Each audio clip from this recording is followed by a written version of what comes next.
as I was listening to you, I mean, a few thoughts jumped into my own mind, which may frame a little bit of our discussion, perhaps. I mean, I think it's very interesting to reflect on,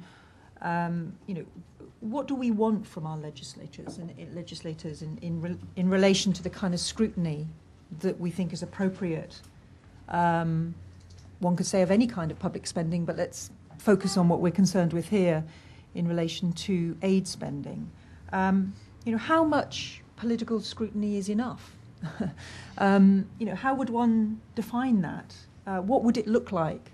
And I think, in that sense, this work as a pilot study kind of leads on to a whole host of questions about how we might want to think about what is effective scrutiny, from whose perspective, and in a sense, where is this debate happening, if anywhere?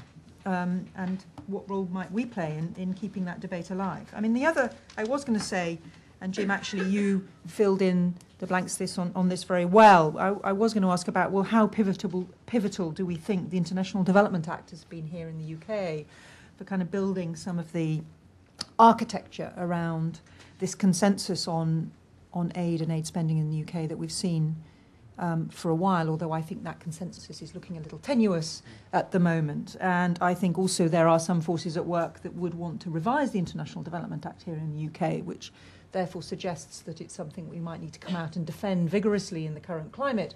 But I was reflecting, and Jim, you've actually said that there is a move now to sort of begin to build the dialogue across these various agencies between State Department and elsewhere around what would be a strategic framework, as it were, for the aid system within the US. And maybe that's the interesting direction of travel there in terms of not replicating a kind of International Development Act architecture, but at least beginning the dialogue which could create more coherence within the strategic direction of aid within the US.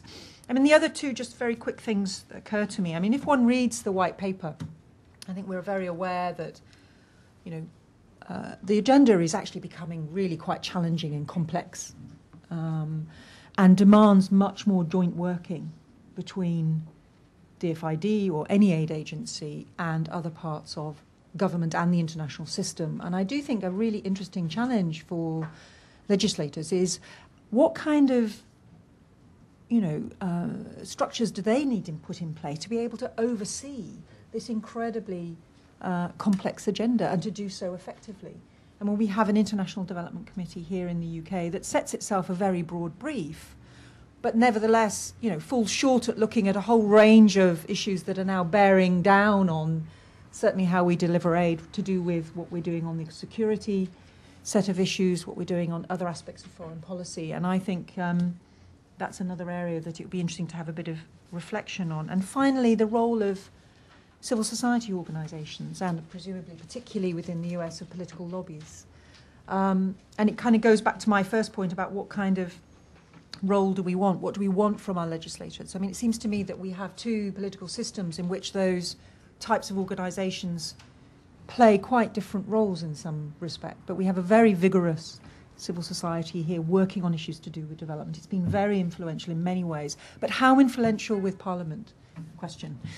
In the US, a very established system of special interest-based political lobbying and so forth, some very powerful non-governmental organisations. Again, how influential is this within the scene of understanding how legislatures work in relation to aid and the aid system? So those are just a few reflections. I'd like to open it up. Hold on to some of those. We'll come back to them. I'd like to open it up if anybody's got any initial questions. And please do introduce yourself so we can, and wait for the meter over to Alan.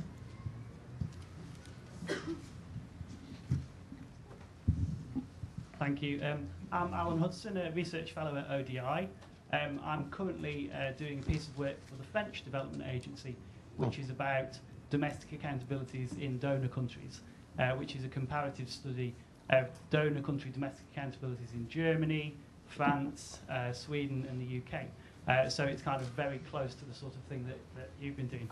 Before I joined ODI nearly 4 years ago, I was the advisor to the International Development Select Committee in the House of Commons for 4 years, so I've kind of seen things from that perspective too. And I met Jim Kolbe on an IDC visit to the US about 8 years ago. I'm sure you won't remember what I A couple of comments. Firstly, I think the idea of afforded discretion is a very interesting concept. But I wonder, and if the report goes into this in more detail, forgive me because I haven't read it yet, or at least haven't read this draft yet, but I wonder whether there's a side to the relationship between the legislature and the aid agency that you could give more attention to, which is the ways in which the aid agency, let's take DFID, takes advantage or uses the room for manoeuvre that it's given. In some of the work I've been doing recently, people have said to me, interviewees have said to me, I've asked them, how does DFID respond to its domestic stakeholders? And they've said, well, DFID is pretty self-confident about what it's doing. It thinks it knows what's right, and it just gets on and does it, basically. So I think there's an element there of kind of looking at the way in which the aid agency uses the room for manoeuvre. And I think in DFID's case in particular, I think it's fair to say that at least until the last few years, DFID has not taken sufficiently seriously the importance of domestic accountability in the UK. It has had room for manoeuvre, it has had a permissive environment, and until recently, DFID's evaluation function has been weak. There have been changes recently with the establishment of the Independent Advisory Committee on Development Impact, but DFID's evaluation function has been and remains weak, and I think that has an impact on the ways in which DFID relates to its stakeholders, including its domestic stakeholders. In my own work on governance, on parliamentary strengthening in developing countries, I'm always struck by the fact that USAID, and then maybe there are various pros and cons to the way in which USAID does its governance work, but they have thought very seriously about indicators for looking at improvements in governance, a lot more seriously than any other donor has, and that continues to be the case. So I think DFID has not kind of taken domestic accountability as seriously as it might. It hasn't really recognised that stronger domestic accountability might actually lead it to be a more effective development agency. There's tended to be an assumption that there is a trade-off between accountability and effectiveness. There need not be a trade-off between accountability and effectiveness if accountability is done right. A couple of the second follow-on point from this is I guess this picks up on Alison's point really, but is the question of, is afforded discretion a good thing or a bad thing? And is there, let's hark back to the optimism of 1997, is there a third way of affordable but accountable and transparent discretion? And thirdly, just Alison made the point about parliamentary capacity to look at a range of global issues. I'm reminded of the work of the organisation that Simon led before he joined ODI, the One World Trust, and they have done a lot of good work recently about parliamentary scrutiny of global issues and the limits and the possibilities of that. Great, terrific. Thanks very much, Alan. Over here. My name is Jenny Bates. I'm currently with the UK Treasury, but I was formerly in Washington at our embassy there. Hello, Jim. I actually wanted to pick up on the same points that were made. I really wanted to ask the sort of follow-on question on the accountability stuff, which is, given all the discussions in the G8 around accountability at the moment, and obviously the sort of public spending pressures, I was really interested to hear that there was, I think, an emerging view coming out of the discussion that actually maybe the US system is stronger on accountability than our system is. And building on the comments of the previous speaker, what can DFID do more to show that it's more, to improve its accountability? Some might say to finance ministries, but let's be diplomatic and say to taxpayers about what it's doing. So taking the comments of the previous speaker, what role can Parliament play in that, but what actually can be done to improve that accountability? Because I share the concerns of the previous speaker that that's actually, in a context of tight public finances, a really important issue for DFID, I think. Okay, very good. Anything more in this round? Otherwise, I'm going to let Jonathon, Jim and Simon take a bite of some of those comments. Jonathon, do you want to?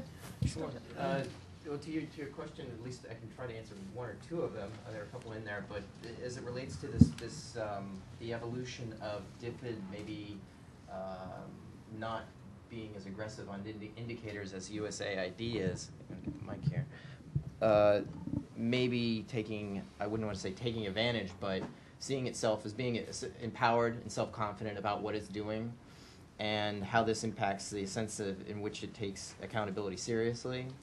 There was a risk, and I think this goes to what Alison was saying earlier, is that there is maybe a question around the consensus that we might be taking for granted now. and that there is, in some cases, where agencies may fall into sort of a bureaucratic drift, and they may take advantage of their ability to maneuver in the system.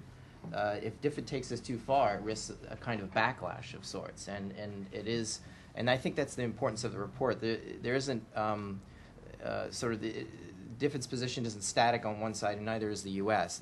These are sort of shifting, and in the UK side, if it takes its position and flexibilities maybe too far, if it pursues budget support and there's a series of scandals, it could risk a political a backlash perhaps within Parliament where its discretion might be taken away. And it'd be great to hear your thoughts on to what extent that may be the case, and others here who may have a better sense of whether that's possible, or perhaps Simon can speak to that. On the U.S. side, though, there is, I think, definitely a emphasis on indicators, and I think some of the new innovations that came out under the Bush administration, such as the Millennium Challenge Corporation, which places heavy emphasis on indicators and monitoring and evaluation, that has begun to impact other agencies, and USAID has placed a lot more emphasis on evaluation impact studies.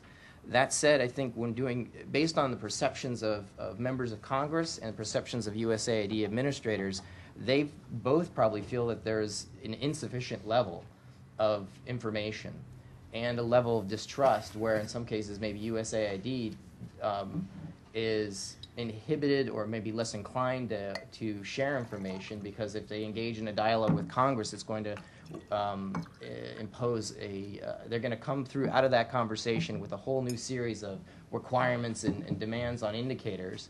And there's the perception on the USAID side that Congress isn't necessarily funding that.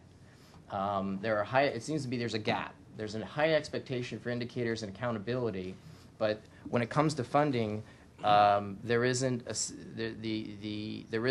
sufficient amount of resources going into that, so that you could scale up knowing what programs are working and what are not. You may have it, on an ad hoc basis, but a comprehensive assessment of various programs to the level of and having that feedback into the legislative process and determining funding levels based on performance in a comprehensive manner is lacking.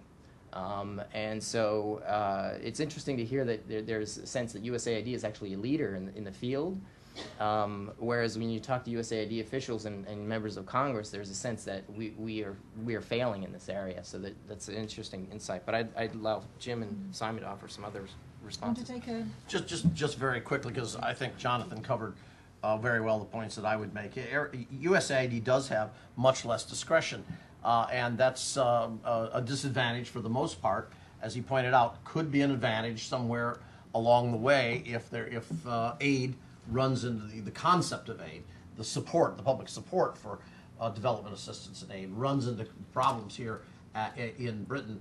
That could be a bigger problem, the fact that there is so much more discretion with DFID. USAID has so much less discretion because of all the earmarks, all the particular pieces of legislation that are added in to every bill that constrain the way in which this money is going to be spent, require this kind of reporting, even to the extent that the agency can't really shift money from one program to the other without coming back to Congress and getting authority to do that. It's done very quietly, not with a vote or anything, but let the heads of the subcommittees, of which I was one of those, has to sign off on a change of money moving from one program to the other. So there's all kinds of restraints that exist. It certainly reduces the flexibility rather dramatically. The other side of that is that if you run into trouble on a particular program, there's probably going to be less criticism in the United States of that because somebody in Congress created that program. It was the brainchild of somebody in Congress there, and so there's probably going to be a little less. It's not likely to have been the brainchild of somebody in USAID. It's going to be more likely to come about because somebody in Congress pushed for that kind of program. So there may be a little bit. The agency may be a little bit more removed, I guess, from the conflict as a result of all that. As far as the indicators are concerned, it is where I think the indicators have been used most effectively, of course, has been in the MCC, the Millennium Challenge Corporation, which for the first time does use certainly imperfect, but objective criteria for deciding which countries qualify for being considered for a compact. And I think using those objective those objective measurements that have been developed from outside have been very, very important to maintaining the credibility of the Millennium Challenge Corporation. I would just say, as an aside here, this is not relevant to the question that was asked, but I think it's an important point. I would say the credibility of the MCC is threatened by the fact that they have not yet canceled any compact when clearly some of the countries have gone awry. And they have not done so because State Departments put enormous pressure on it, saying, it's too dicey right now, we just don't want to make that change right now, don't do it. At some point, if they're going to maintain their credibility, they're going to have to, as an independent organization, they're going to have to say, we're not continuing this compact, you have fallen by the wayside on the criteria that you're supposed to be meeting. As far as the questions Jenny asked, welcome back here to we miss you over there, and we miss you over there in the embassy, and we miss you in Washington, Jenny. I think I'll leave that to you. Thank you. Alan, I think this kind of question of discretion and afforded discretion and accountability and transparency comes... The discretion that DFID has been given and has used, and I think your observation is right, that DFID has kind of used it and used it in its own way. And I think the point that we're making is there needs to be this continual conversation to maintain an understanding of what the discretion is for and maintain the consensus around what it's for. And I think you're right that DFID hasn't really taken domestic accountability seriously, which does lead us on to Jenny's point. I guess I was kind of musing, where did the consensus about aid kind of in 97 to kind of leading up to the Development Act, where did that come from? How did that develop? And I don't know enough about what went on in the Labour Party and so on, but I wonder the extent to which that consensus was a conversation between the Labour Party and members in the Labour Party and the public, and Claire Short in particular. And I wonder how it will be interesting to understand how that consensus was built, because I suspect understanding how that consensus was built may help us to understand how you may maintain that consensus. Jenny, you asked how can DFID kind of build get this back? How can it build its accountability back to taxpayers? Well, I think partly by engaging Parliament more. There is a danger. I can tell you how it shouldn't do it, I think, but I'm not sure I can tell you definitely how it should do it, at least in terms of a very clear plan. What it shouldn't do is communicate, tell people what it's doing, take out a megaphone and shout its successes to the rooftops. That's part of what it should do, but it shouldn't be its only job. It shouldn't be a one-way form of communication. In my new role, I have a slide where I'm talking about the difference between communication and engagement or participation, and I have a picture of a man shouting with a megaphone, and that's what DFID shouldn't be doing, at least alone. It certainly needs to be evaluating better and be demonstrating the link between its money and impact on the ground, and that's a huge challenge, as we all know, and communicating that is part of it.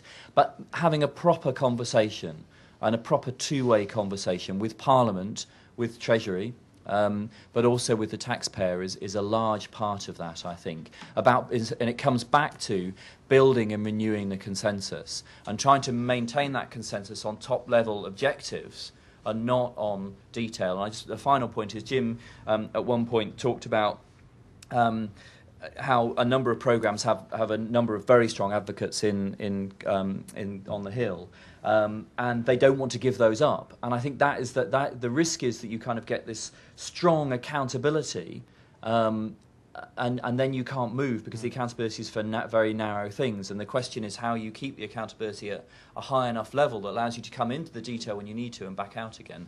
I think that's a really huge challenge, and it comes to Alison's first set of questions. Okay, very good. Any other questions? Right. Joe over here, and then in the middle, and then at the back. Oh.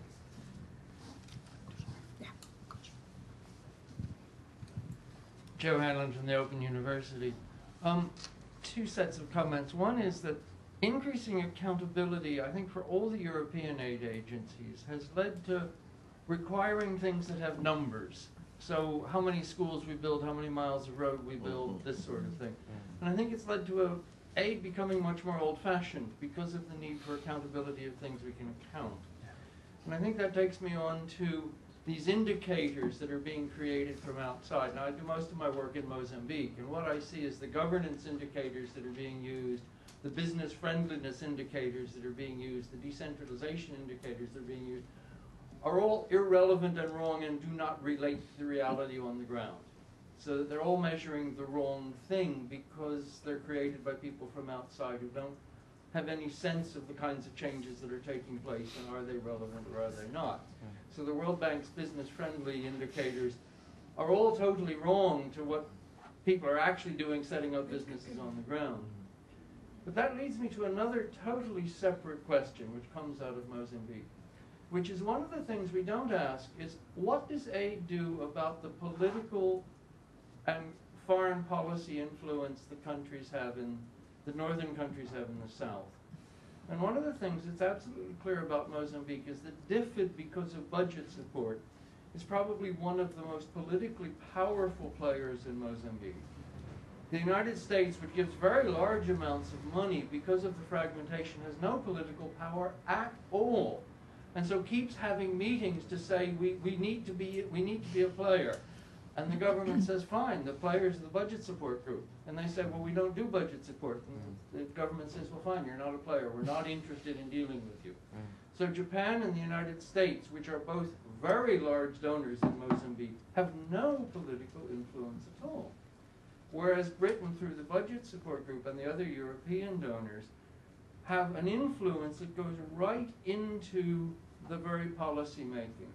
So that the most recent change in the budget support agreement requires that the budget support donors see all drafts of all policy papers in the government before they are approved. So it's not even the final version, it's all drafts now go to the budget support donors. So I mean, Parliament doesn't even get a look in any of this. But what it means is that Britain and the Nordics have huge political power. Now, I don't know how you evaluate this. How do you say that changes in Mozambican policy relating to the private sector, for instance, have been influenced by Britain being able to look at documents in draft and change them? And there's no, I don't know how you make an accountability mechanism for that, because there's not an indicator for that. And so I really just put that out as a question. I mean, Britain is hugely influential, but I don't know how you measure it. Interesting. Thank you very much. Just here, Smita. Thank you for the presentation and also the report, which I think come at a critical time, especially as the politics evolves and funding mechanisms evolve both in Europe and in the US. Could you say who you are? I work for the International HIV/AIDS Alliance, and we were established about 12 years ago, essentially by governments, US, France, UK, Nordics, as to create a mechanism to channel funding, government funding down to communities to support community responses to HIV. In both in the Alliance, but also in other organisations that I've worked in, like Christian Aid, there's a real conflict between policy folk and field programme folk. So from a policy perspective, we support the DFID approach to supporting governments to deliver. From a field programmes perspective, so our colleagues that are involved in country, we have a lot of difficulty with the DFID approach to funding, and hugely favour the US form of funding architecture for accessing funds, because the way in which aid is delivered in itself is a mechanism of transparency.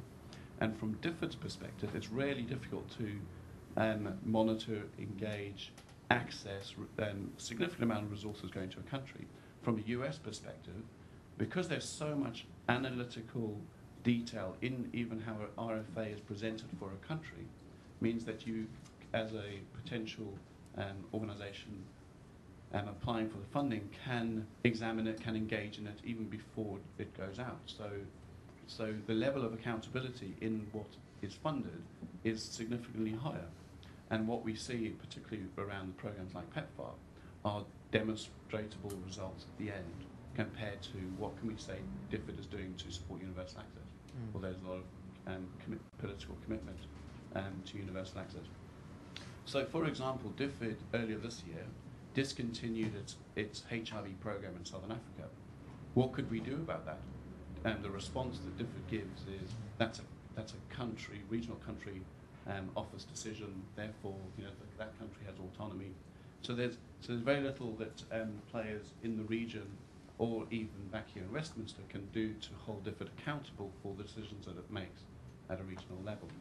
So I think what's particularly interesting is I've been involved as an advisor to the Centre for Government Development's HIV Monitor, which has been looking at the different funding, how funding from the different mechanisms, PEPFAR, Global Fund, and World Bank MAP gets to support the AIDS response in Southern African countries. It's interesting to see that in the political context in the US, how those criticisms of how the US funds and the negative impact that really focused funding has on drawing resources from the same ministries of health is now influencing how the US is generally is looking at how it delivers aid. If you look at the development now of country compacts that the US is developing in countries, means that there's a shift, from my sense, there's a shift from in the US towards more of a European model, but we don't necessarily have a shift in Europe to a more accountable model. Now, for us, the middle way is the model used by the Global Fund, where you have Paris Declaration fully committed to, proposals are led by government, and targets are set, by countries.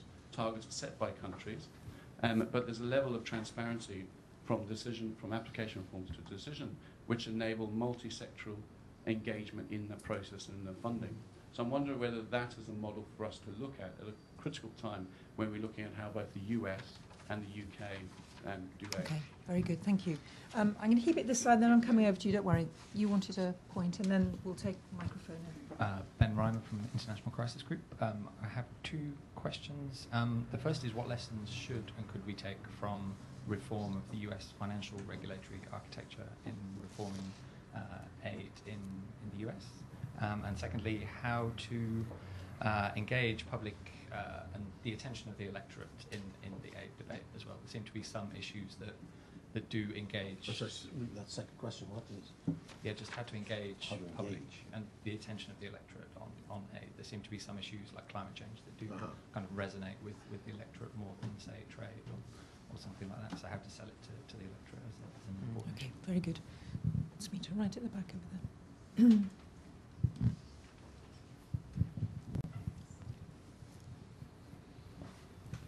Laura Hux from WaterAid. I was just wondering whether we're asking the right question. It's a very tricky question, but whether we should rather be focusing our energies on thinking about how to increase and improve accountability in developing countries rather than thinking too much about domestic accountability. Because I think if we got to a stage, and maybe it's a long way off, but if we got to a stage where parliaments in developing countries were playing the role that they should be playing, where national audit officers were also doing that, and there were vibrant civil societies that were holding governments to account for their expenditure, then perhaps there would be, and then that could be communicated back to UK or US taxpayers, then that might be kind of a better way of approaching this question. And I think maybe that's been a gap in DFID's work over the past 10 years. I mean, I think they haven't really, there's a lot more that could be done in terms of disseminating information about aid in country, or engaging parliaments in also scrutinising aid expenditure in country. So I'm kind of wondering whether that could be one avenue as well for kind of one way of increasing confidence about expenditure in developing countries among UK taxpayers as well. Great, thank you. In fact, Smita, can you pass the mic to Alan? Because Alan has done some work looking at support to parliaments within developing countries, particularly what's going on in terms of strengthening the scrutiny and oversight functions of parliaments. Can you just give us a few headlines on that? Yeah, thank you. I think the comment from, I'm sorry, I missed your name, the woman from WaterAid, is very helpful. And I mean, clearly it shouldn't be either or. It's important to pay attention to domestic accountability both in developing countries and in developed countries. And if you don't get that balance right, then progress towards aid effectiveness will be short-lived and and not very fast. Most of my work really has been about the strengthening donor efforts to strengthen domestic accountability in developing countries. And I think actually, to be fair to DFID, they have done an increase. They have begun to pay an increasing amount of attention to this over the last few years. The establishment of the Governance and Transparency Fund from the last white paper in 2006 was a good step in that direction. Also, in the white paper that came out on Monday, this is I think a very interesting. An interesting announcement was that there's a commitment to spend 5% of budget support on strengthening accountability, particularly through parliaments and the media in developing countries. But I think that's a very interesting announcement, and it raises all sorts of questions about the capacities of parliaments in developing countries. As you said, in an ideal world, there would be strong domestic accountability in developing countries, and parliaments and audit offices and civil society organisations and the media would be doing a good job of holding governments in developing countries to account for their use of aid. And certainly I think that is the sort of end point that we should be working towards.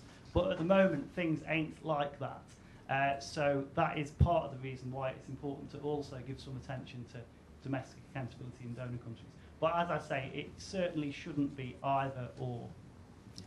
Very good. Okay, on that note, Simon, would you like to come in on a few reflections on those comments? I think Alan has said all I would say in relation to your comment, Laura. I think it's not either or, and it's important to get this end right as much as that end. Joe, I was kind of struck by what you were saying in Mozambique and the political influence that DFID has in Mozambique. I'm not sure DFID would want to have an indicator and publicise the extent to which it has political influence, and I think there would be an uproar in this country. We're coming on to the question of how you engage the public in a minute, but I think that people will be shocked by that level of. It appears to go completely counter to much of what we say we're doing in relation to kind of giving discretion and so on.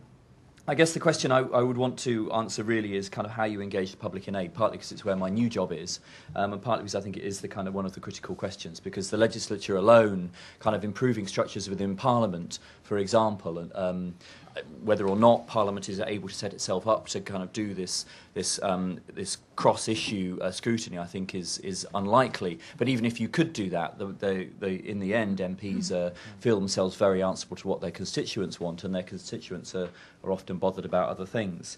There are different types of engagement and different ways that you can engage the public. So we've done some work in my organisation looking at how you engage the public in nanotechnology, an issue that's even less sexy than aid.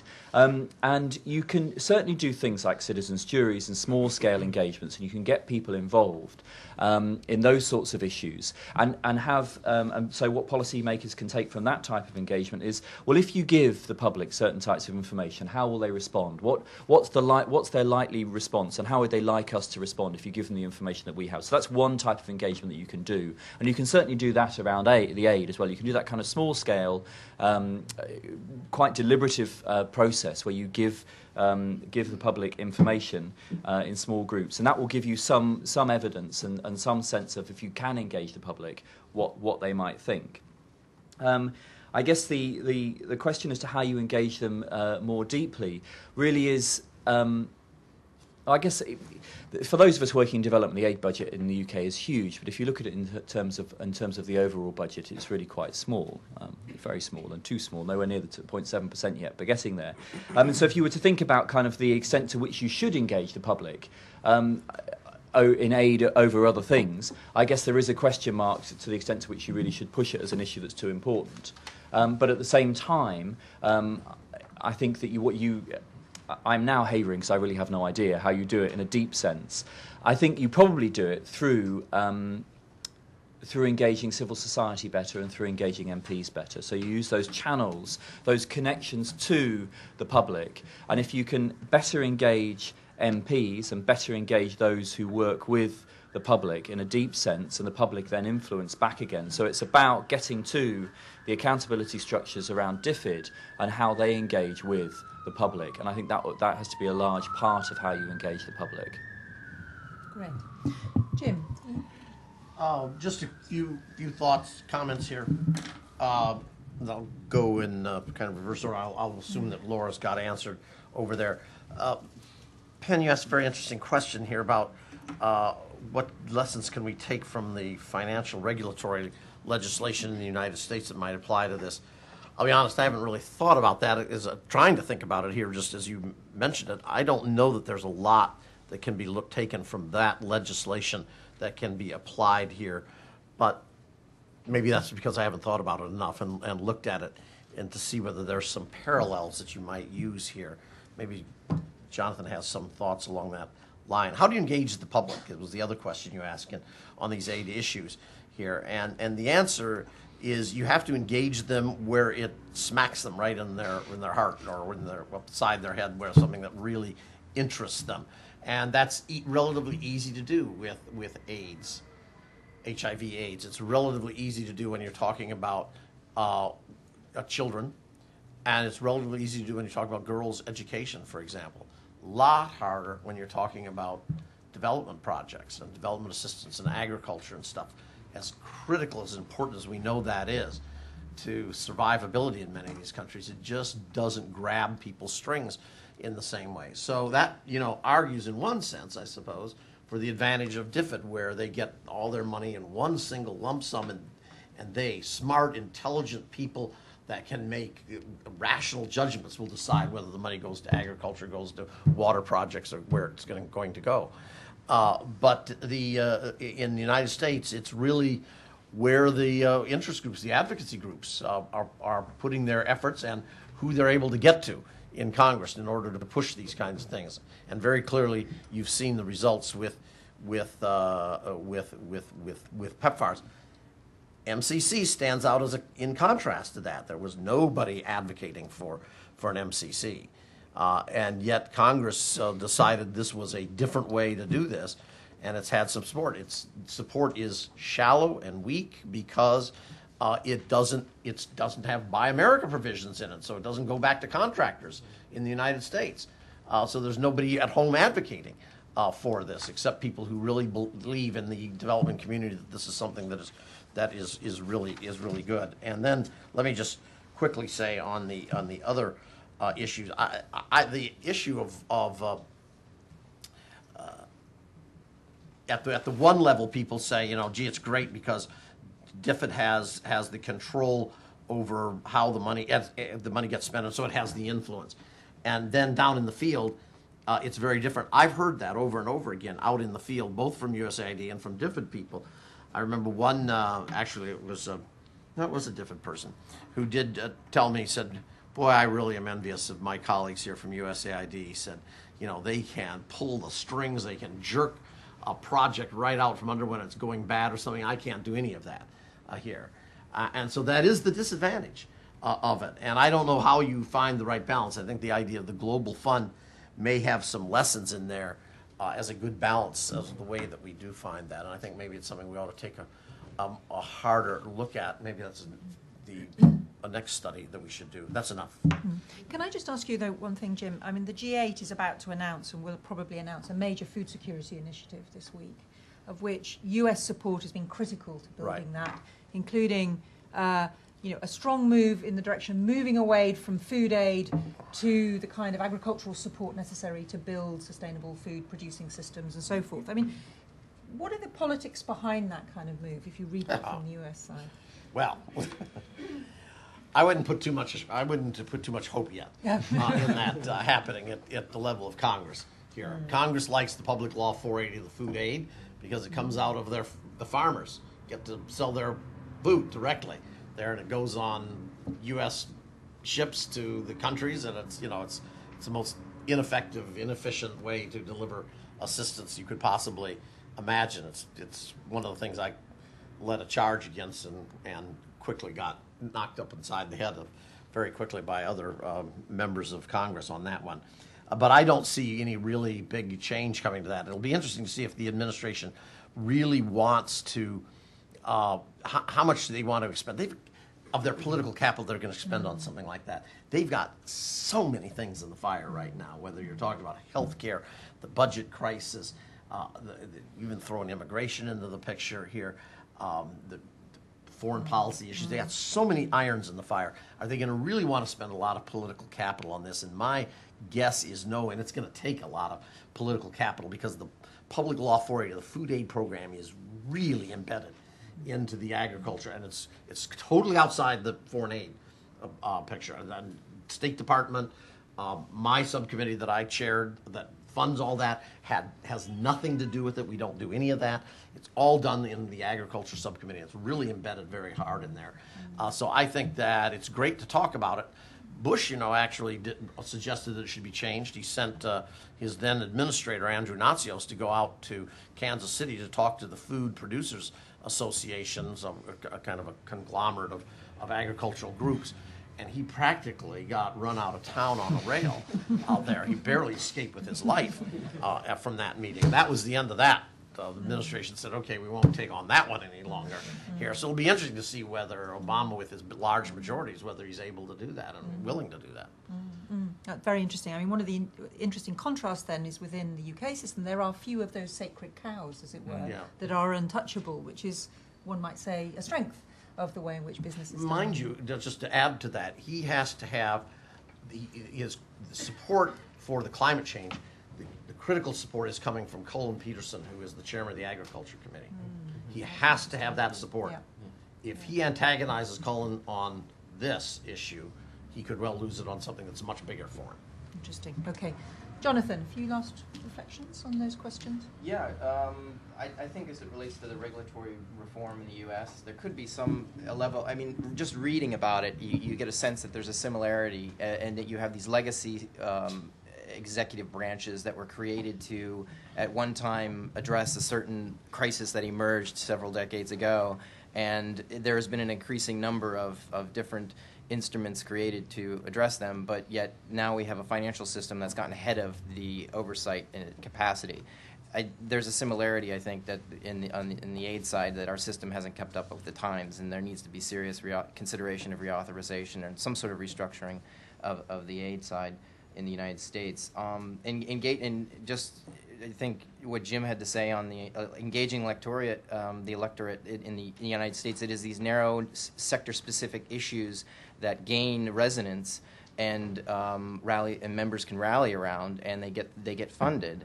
And in many ways, in the U.S. political context, civil society can be a part of the problem because it's mirroring the fragmented system and reinforcing it. So that's one thing that I think we found in our findings. And with regard to your comment, Joe, on what's happening in Mozambique, it's interesting because we interviewed some USAID officials and they said the same, that there is this, they are locked out of some of these sector level discussions. They can't participate. And this goes to the ability of the United States, if it goes through some sort of reform process, understanding, and at least hopefully legislators and members of Congress will begin to understand that we need greater flexibility. There does need to be a degree of discretion so that the United States can participate in these more collaborative approaches, or we're unable to participate in a discussion with other important donors at the country level as well as the country itself. That said, I think there is, at least maybe unilaterally, we are trying to engage them through compacts, which is to your point, and that is an important innovation that we are in the United States, I think with the MCC, trying to emulate. But there's a indirect, or I'll say an important limitation to that when it comes to Congress. Because the MCC has taken the time to sit across from the table with the Ministry of Finance and Agriculture and so forth and work through what is it this country wants in terms of its development projects, it takes longer. And this gets to the problem of accountability in countries being a part of the discussion around what donors do. That's hard work.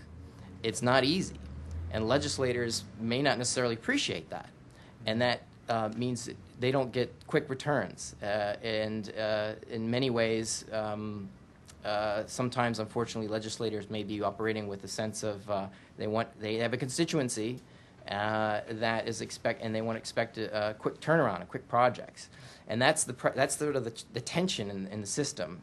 So to move more towards accountability, to sit down and negotiate with the country itself, and maybe determine with them what the indicators they think are important, and understanding the local context, that requires a lot more investment, a lot more time. It's knowledge intensive, labor intensive, and Congress may not have the patience for that. And I think I'll just leave it with that. Terrific. Thank you very much.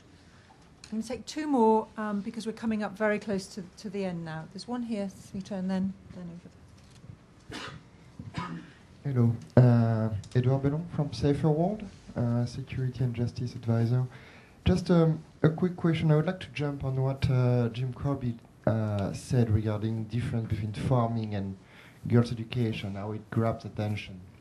I think we can go further in terms of consensus. Education might not bring the same consensus that justice or security, defense transformation, these kind of things that are now part of ODA.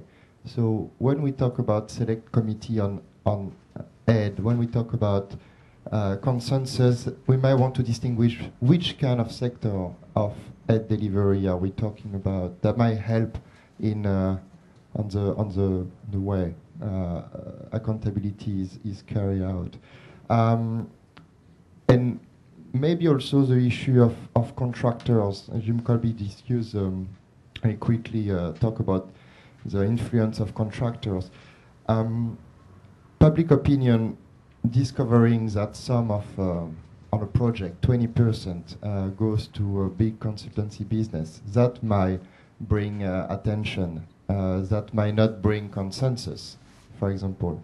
I would also, aside from that, be very interested in USAID, in the outside of our American friends here on the power of contractor over this kind of issue. With Safer World, we were recently doing a work on the role of private sector in the delivery and accountability of SSR, security sector reform project in the UK context. So I'd like to see, I'd be interested to have some thoughts of you regarding contractors. Thank you. Okay, fine. And just over there. Thanks. If you could keep it quite short. Yeah.